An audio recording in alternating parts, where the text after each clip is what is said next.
नमस्कार, मैं हूं दीपाली राणा। आप देख रहे हैं कमोडिटी कॉल। बात करें कमोडिटी बाजार में इस समय क्या हो रहा है, कुछ खबरों की तरफ करेंगे रुख और कॉटन पर भी रहेगा फोकस, क्योंकि इंटरनेशनल मार्केट में कॉटन की कीमतों में दबाव देखने को मिल रहा है। भाव 2 सालों की ऊंचाई से थोड़ा नीचे आए हैं।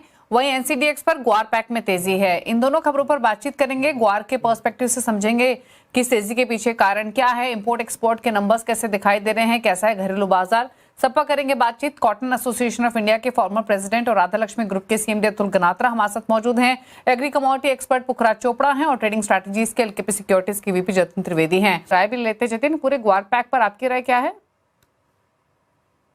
दिवाली ट्रेंड वाइज अगर मैं देखूं तो पिछले हफ्ते 10 दिन से देखो तो एक रेंज के अंदर फंसा हुआ है। ग्वार जो है वो ग्वार गम की पहले मैं बात कर लेता हूँ तो 11,500 11,600 एक रेजिस्टेंस जोन की तरह उसको मार्क करके चलना है और लोअर एंड पे 10,700 10,800 एक सपोर्ट जोन है। तो 11,700 के आसपास 11,700 500 के आसपास रेजिस्टेंस और 10,700 800 के पास सपोर्ट। तो ये 1000 पॉइंट की जो रेंज है उसके अंदर ही गौरगम जो है मुझे लग रहा है इसके अंदर रहेगा।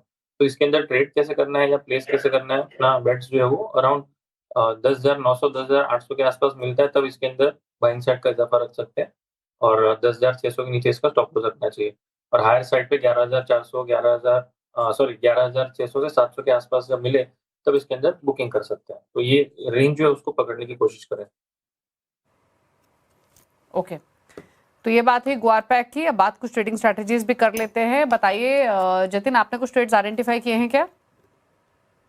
अब देखिए मार्केट डायनामिक्स चेंज हो रहे हैं, नया हफ्ता शुरू हुआ है और लेकिन ट्रेंड जो है वो अभी भी वैसा ही है, जहाँ पर क्रूड जो है वो ट्रेंड डिफाइन करेगा सब चीज़ों की। क्रूड अगर ज़्यादा ऊपर जा रहा है तो बाकी सब कमोडिटीज़ अन्य कमोडिटीज़ पे प्रेशर बनेगा और क्रूड अगर थोड़ा-सा प्रॉफिट बुकिंग के दौर में आ जाता है तो बाकी अन्य कमोडिटीज़ को थोड़ा-सा सपोर्ट मिल जाएगा।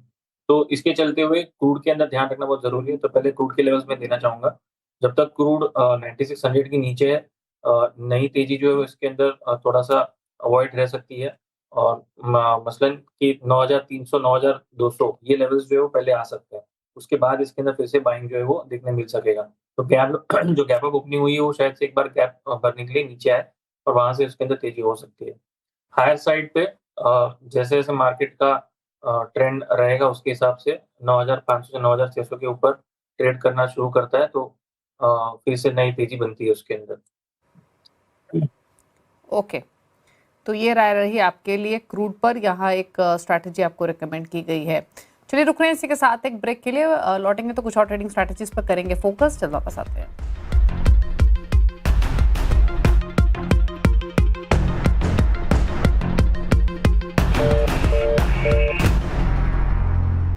आप दे रहे हैं कमोडिटी कॉल। बात करें कुछ और ट्रेडिंग स्ट्रैटेजीज की और एक राय ले लेते हैं नेचुरल गैस पर, जहां पर एक अच्छी स्ट्रेंथ हमने कच्चे तेल के साथ साथ इमर्ज होती हुई देखी और आज तो प्राइसेस लगभग 300 के आसपास कर रहे हैं ट्रेड। जतिन, क्या राय, क्या नेक्स्ट टारगेट्स आप देख रहे हैं? नेचुरल गैस के अंदर एक अच्छी खासी बढ़त जो है वो सस्टेन हो रही है। पिछले हफ्ते second half of the week में अच्छी खासी बढ़त हुई थी और अब ये 310 ये जो रेंज है कहीं न कहीं एक रेजिस्टेंस प्ले करते हुए देखने मिल सकता है, लेकिन उसके पहले एक अच्छी रैली जो है वो मिलेगी इसके अंदर। सो 300 305 के लक्ष्य के हिसाब से यहाँ पर बाइंग का ध्यान रखते हुए 285 के नीचे अपना स्टॉप लॉस रखते हुए यहाँ पे बाइंग की सलाह रहेगी। हायर साइड पे 300 305 के टारगेट रखना है।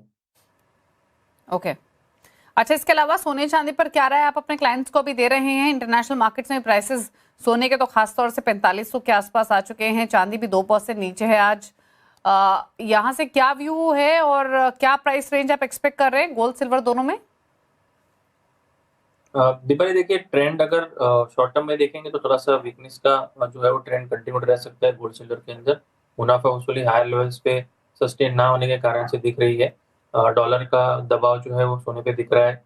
क्रूड का कच्चे तेल का भी दबाव जो है वो सोने पे दिख रहा है। साथ ही साथ में इंटरेस्ट रेट का साइकिल चेंज ना होना, ये भी एक बड़ा प्रेशर है जो गोल्ड के ऊपर हावी हो सकता है। तो लेवल वाइज़ अगर मैं देखूँ तो 1,60,500 ये जो है मेजर रेजिस्टेंस दिख रहा है और कॉमेक्स में अगर हम देखें तो 4625 ये एक मेजर रेजिस्टेंस रहेगा आगे चलते हुए। सो दोनों ही लेवल्स जो है जब तक ये क्रॉस नहीं करते तब तक एक बड़ी ट्रेंड जो इसके अंदर नहीं देखने मिलेगी।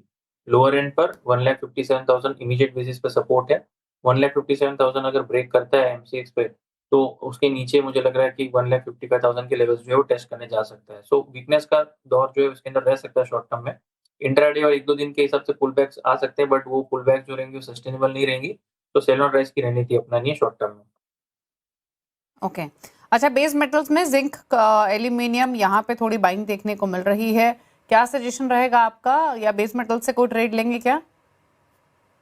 दीपाली, बेस मेटल में कैसा है कि जिंक और एल्यूमिनियम को एक तो सप्लाई की इश्यूज के कारण से, स्ट्रेट ऑफ हॉर्म्स में जो इश्यूज हैं उसके कारण से थोड़ा सा प्रीमियम पकड़ के रख रहा है एल्यूमिनियम और जिंक।